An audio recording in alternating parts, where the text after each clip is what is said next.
Alhamdulillahi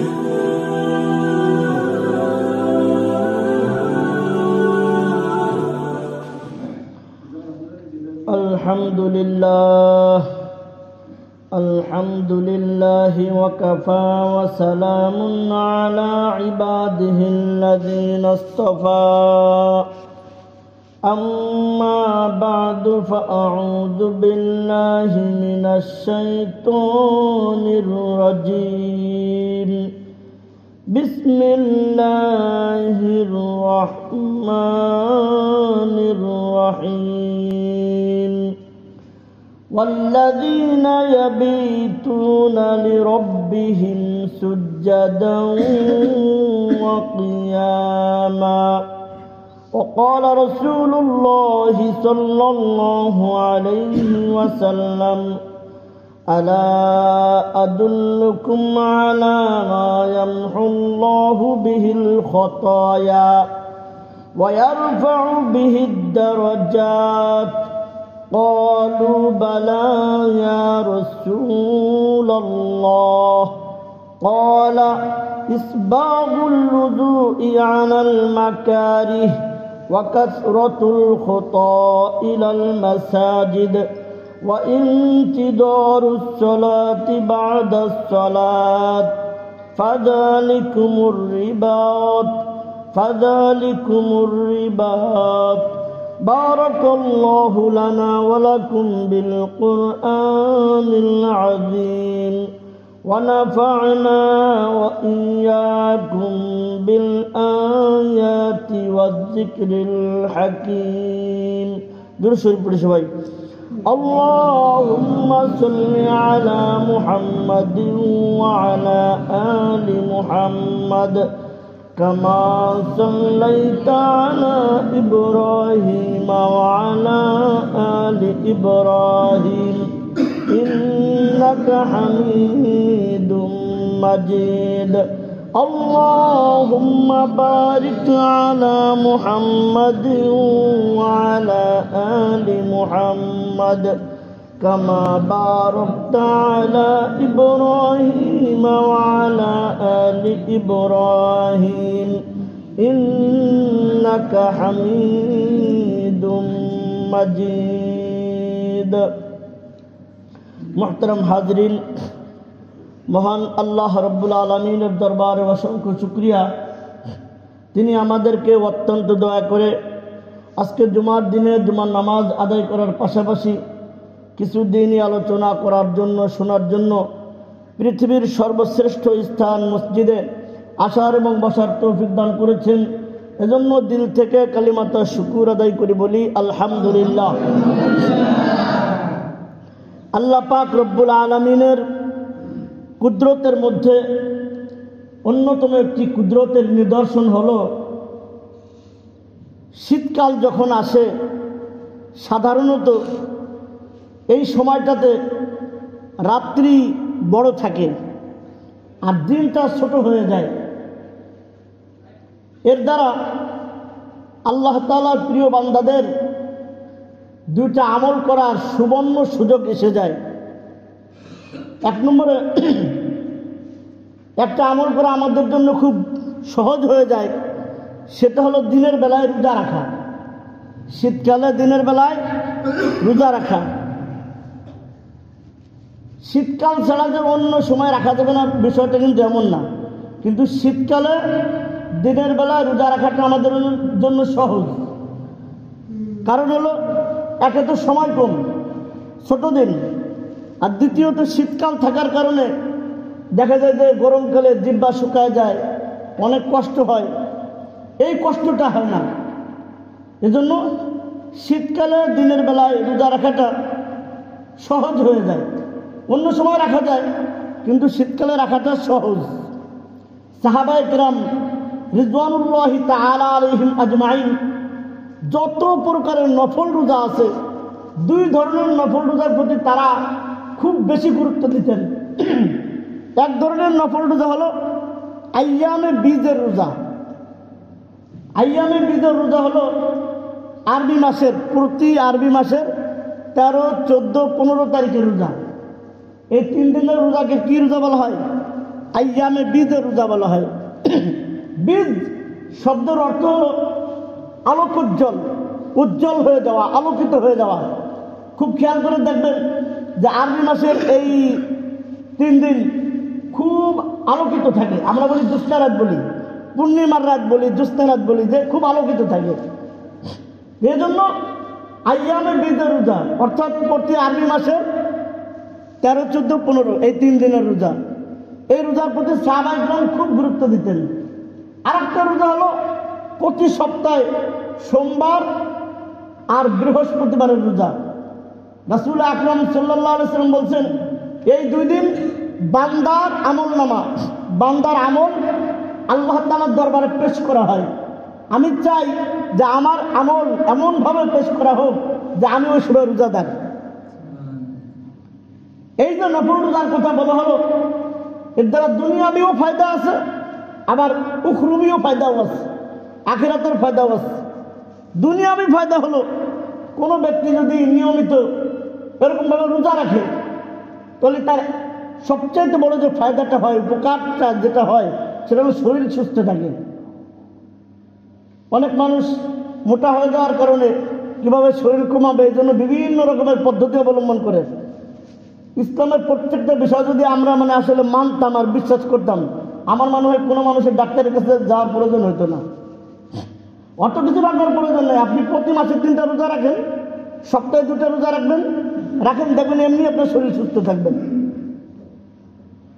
শারীরিক সুস্থতা এটা যে আল্লাহ তাআলার কত বড় নিয়ামত, যারা অসুস্থ আছে তারাই বলতে পারবে।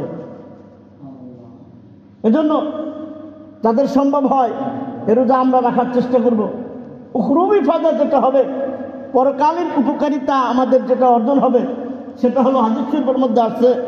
রাসূল আকরাম সাল্লাল্লাহু আলাইহি ওয়াসাল্লাম বলছেন, কোনো ব্যক্তি যদি আল্লাহর সন্তুষ্টির উদ্দেশ্যে একদিন রোজা রাখে, আল্লাহ তাআলা তার এবং জাহান্নামের মাঝখানে 70 বছরের দূরত্ব সৃষ্টি করে দেবেন। দুনিয়াও শারীরিকভাবে সুস্থ থাকলাম, আখিরাতেও জাহান্নাম থেকে মুক্তি পেয়ে জান্নাতে চলে গেলাম। এর চাইতে সৌভাগ্য আর এর চাইতে বড় সুযোগ আর কি হইতে পারে বলেন? এজন্য আমাদের যাদের সম্ভব হয়, সাধ্যে কুলায়, আমরা এরকমভাবে রোজা রাখার চেষ্টা করবো ইনশাআল্লাহ। আল্লাহ তাআলা আমাদেরকে তৌফিক দান করুন।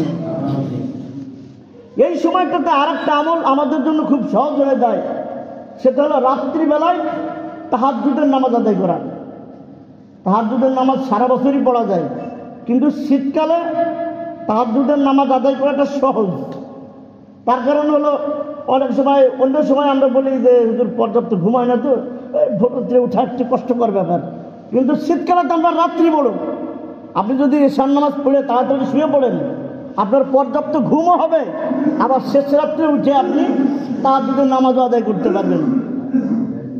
এজন্য এই সময়টাতে তাহাজ্জুদের নামাজ আদায় করা সহজ হয়ে যায়। আল্লাহ তাআলা পবিত্র কুরআনুল কারীমের মধ্যে এক জায়গায় তার প্রিয় বান্দাদের বৈশিষ্ট্য উল্লেখ করেছেন। আল্লাহ তাআলার প্রিয় বান্দাদের একটা অন্যতম বৈশিষ্ট্য হলো, আল্লাহ বলেন, ওয়াল্লাযীনা ইয়াবিতুনা লিরাব্বিহিম সুজ্জাদান ওয়া কিয়ামা। আল্লাহর প্রিয় বান্দা হলো তারা যারা তাদের রাত্রি কাটায় তাদের রবের দরবারে সিজদা এবং রুকু অবস্থায়। ওয়াল্লাযীনা ইয়াবিতুনা লিরাব্বিহিম সুজ্জাদান ওয়া কিয়ামা, সিজদা এবং দাঁড়ানো অবস্থায় তারা রাত্রি কাটায়। এরা হলো আল্লাহ তাআলার প্রিয় বান্দা। হাদিস শরীফের মধ্যে আছে, কিয়ামতের ময়দানে আল্লাহ পাক রব্বুল আলামিন সমস্ত মানুষকে একটা ময়দানে সমবেত করবেন, একত্রিত করবেন। আল্লাহর পক্ষ থেকে ঘোষণা দিয়ে দেওয়া হবে, ওই সমস্ত ব্যক্তিরা কোথায় যারা দুনিয়াতে আরামের বিছানা ত্যাগ করে তাদের পার্শ্বকে বিছানার থেকে দূরে রাখত, অর্থাৎ রাত্রিবেলায় নামাজ আদায় করত, তারা কোথায়? হাদিস শরীফের মধ্যে আছে, অল্প সংখ্যক কিছু লোক দাঁড়াবে।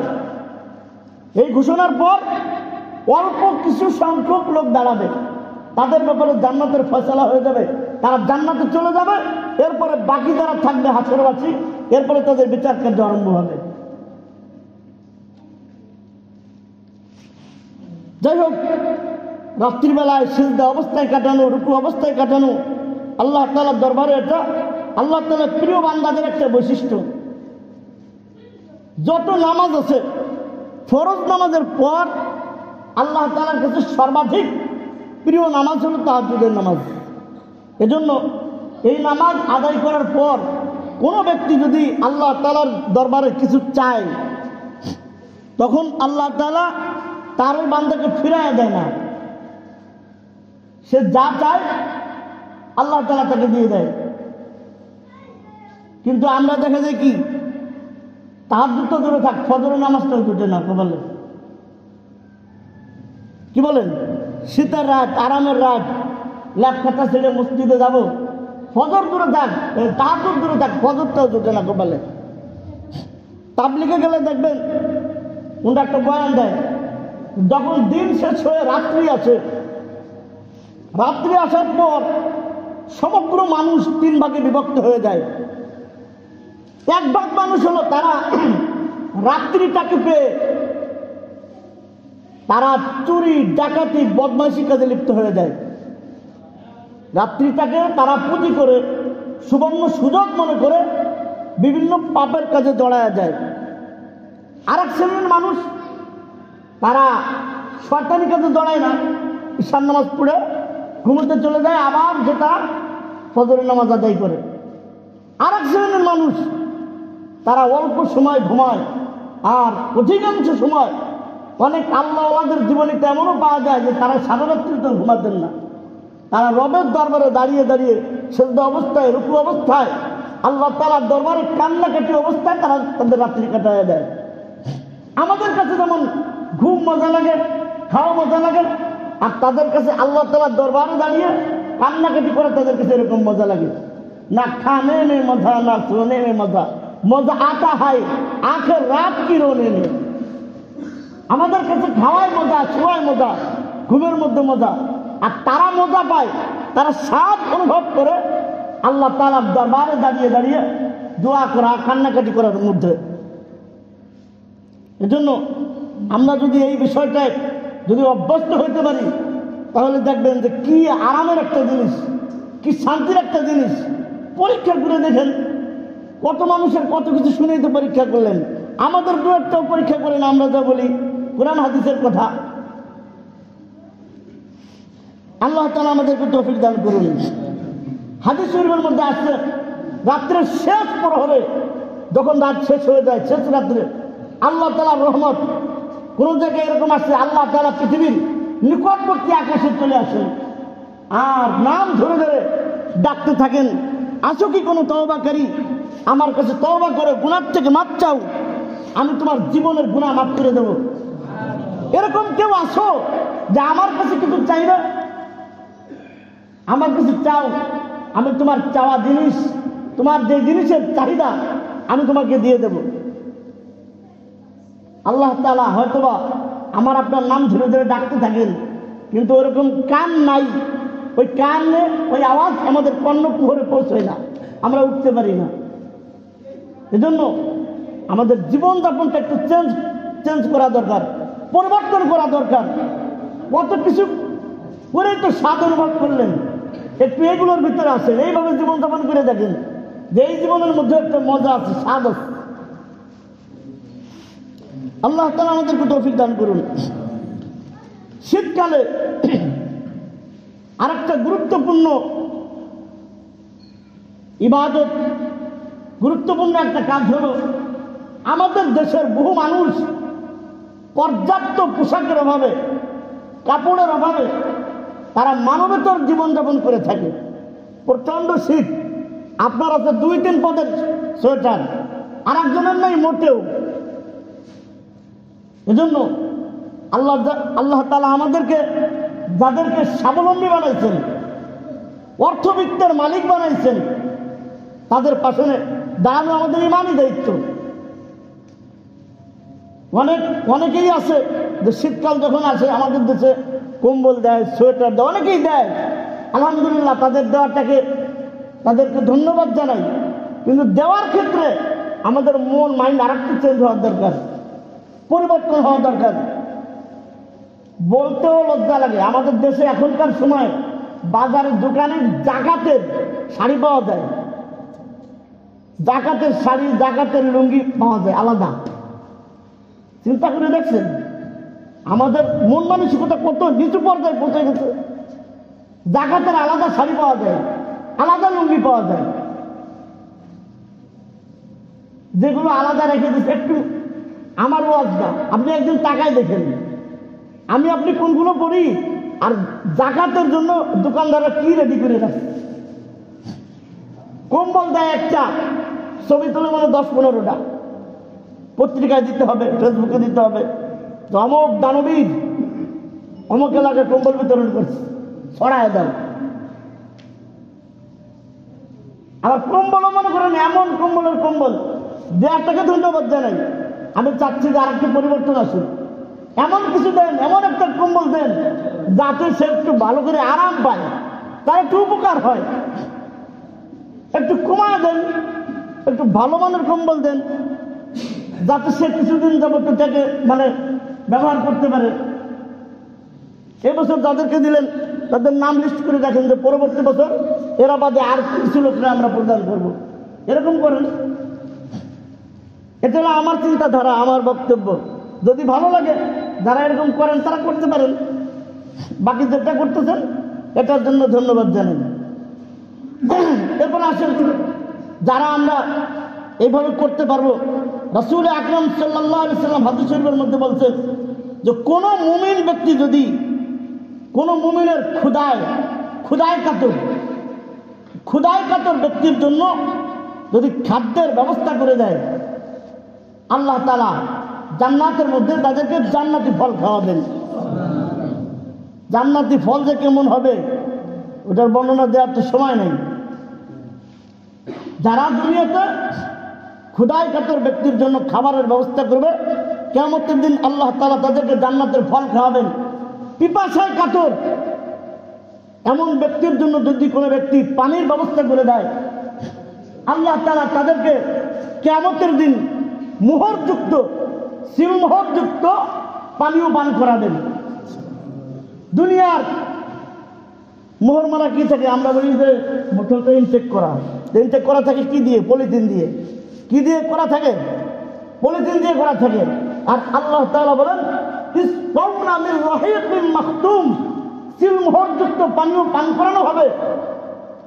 আর সেই মোহর হবে খিতামুহু মিস্ক, তার মোহর হবে হলো মেস্ক দিয়ে ইনটেক করা থাকবে। ওয়াফি যালিকা ফালইয়াতানাফাসিল মুতানাফিসুন। আল্লাহ তাআলা বলেন এই ক্ষেত্রে, এই ব্যাপারে সকলের প্রতিযোগিতা করা উচিত। আল্লাহ তাআলা বললেন কোন ক্ষেত্রে প্রতিযোগিতা করার কথা, আর আমরা প্রতিযোগিতা করতেছি কোন ক্ষেত্রে? একটু চিন্তা করে দেখেন। যাই হোক, এরপরে রাসূল আকরাম সাল্লাল্লাহু আলাইহি ওয়াসাল্লাম বলেন যে ব্যক্তি দুনিয়াতে কোনো ব্যক্তির বস্ত্রহীন কোনো ব্যক্তির জন্য বস্ত্রের পোশাকের ব্যবস্থা করে দিবেন, আল্লাহ তাআলা কিয়ামতের দিন তাকে জান্নাতের সবুজ পোশাক পরিধান করাবেন। আমি আপনাদের সামনে একটা হাদিস তেলাওয়াত করেছি। শীতকাল যখন আসে অনেক মানুষ দেখবেন ভালো মতো অজু করে না, অনেকেই অজু করার ভয়তে নামাজও পড়ে না, যে এখন ঘুমাতে উঠে যাবো, এই ঠান্ডা পানিতে উঠে করতে হবে না, শুয়ে থাকে। কিছু মানুষ অজু করার ভয়তে নামাজই পড়ে না, আর কিছু মানুষ অজু তো করে কিন্তু কোনো মতে অজু না হইলে নামাজ হবে। কি বলেন? নামাজ হবে? অজু না হইলে কিন্তু নামাজ হবে না। আমি যে হাদিসটা আপনাদের সামনে তেলাওয়াত করেছি, রাসূল আকরাম সাল্লাল্লাহু আলাইহি ওয়াসাল্লাম বলেন আলা আদুল্লুকুম আলা মা ইয়ামহুল্লাহু বিহিল খতায়া ওয়া ইয়ারফাউ বিহি দারাজাত। আল্লাহ রাসূল বলেন আমি কি তোমাদেরকে এমন আমল সম্পর্কে বলবো না যার মাধ্যমে তোমাদের গুনাহসমূহ মাফ হয়ে যাবে, তোমাদের মর্যাদা বুলন্দ হবে?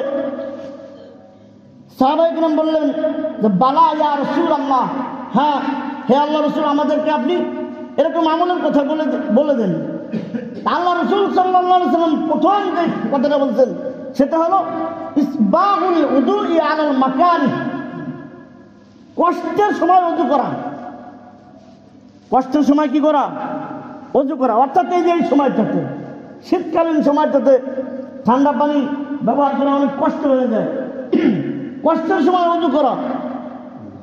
এরপরে আল্লাহ রাসূল বলেন ওয়াকাসরাতুল খুতা ইলাল মাসাজিদ, বেশি পদচারণার মাধ্যমে মসজিদে গমন করা।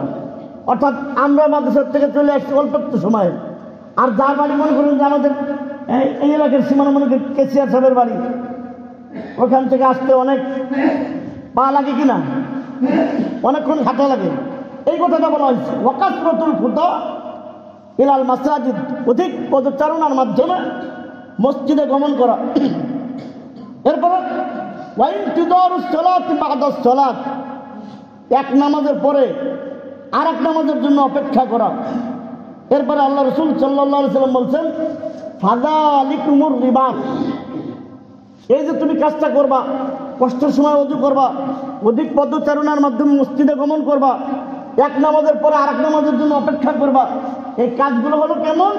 ফাযালিকুমুর রিবাত, সওয়াবের দিক দিয়ে সীমান্ত যারা পাহারা দেয়, আমাদের দেশে যারা সীমান্ত পাহারা দেয় তাদেরকে আমরা কি বলি?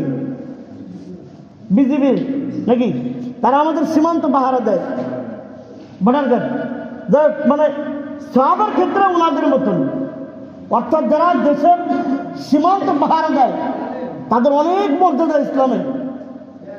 কোনো ব্যক্তি যদি আল্লাহ সন্তুষ্টির উদ্দেশ্যে একদিন বা এক রাত্র এরকম সীমানা পাহারা দেয়, আল্লাহ রাসূল সাল্লাল্লাহু আলাইহি ওয়াসাল্লাম বলেন যে কোনো ব্যক্তি যদি এক মাস পর্যন্ত দিনের বেলায় রোজা রাখে আর রাত্রিবেলায় আল্লাহর ইবাদতে কাটায়, এতে যে সওয়াব হবে, যে ব্যক্তি এই কাজগুলো করবে তার আমল নামায় এইরকম সওয়াব লিখে দেওয়া হবে।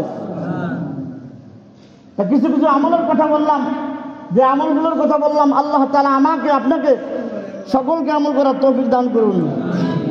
ওয়া আখিরু দাওয়ানা আলহামদুলিল্লাহি রাব্বিল আলামিন।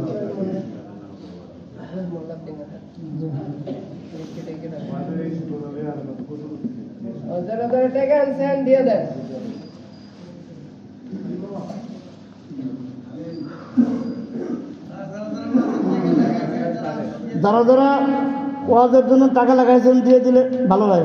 দিয়ে দেন 10 মিনিট।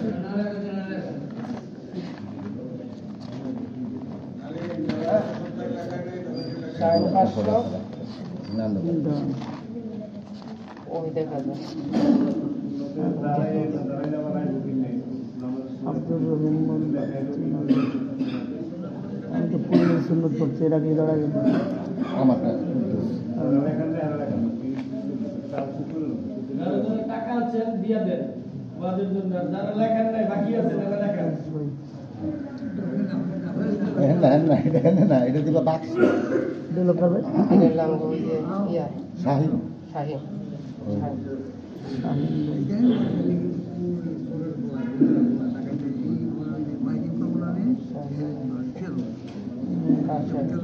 শাহিন হালদার শাহিন শেখ না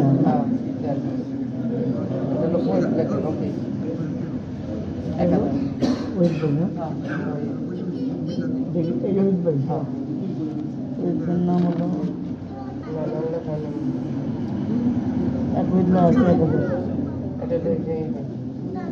ওইটার নাম লিখে দিন।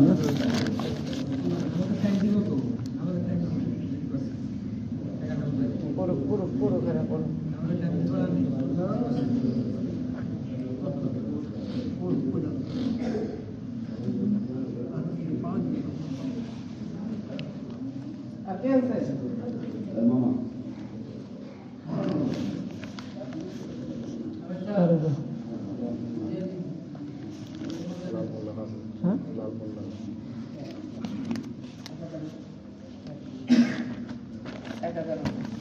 দাঁড়ান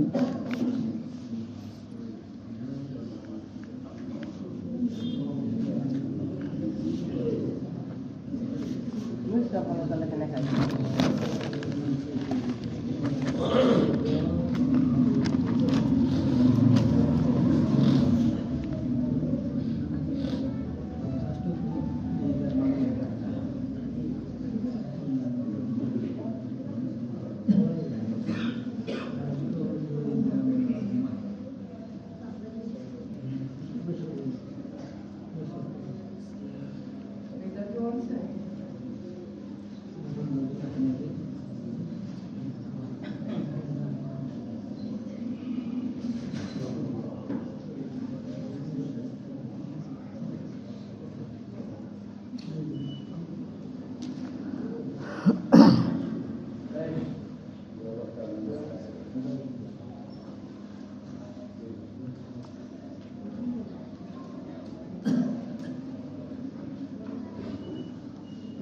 শেখ লেখা ছিল বালকাইস। ওই যে নুরুল ইসলাম হাওলাদার বাকি না, তারপরে দেবো। কি নাম বলেন? রুস্তম হাওলাদার। রুস্তম আলী শেখ বালকাইস। মানগাছ তো লেখা নেই, রুস্তম আলী শেখ লেখা আছে, একটা নামে আর তো নাই মনে হয় না। আমরা যারা সুন্নত পড়ি নাই পড়ে নেই।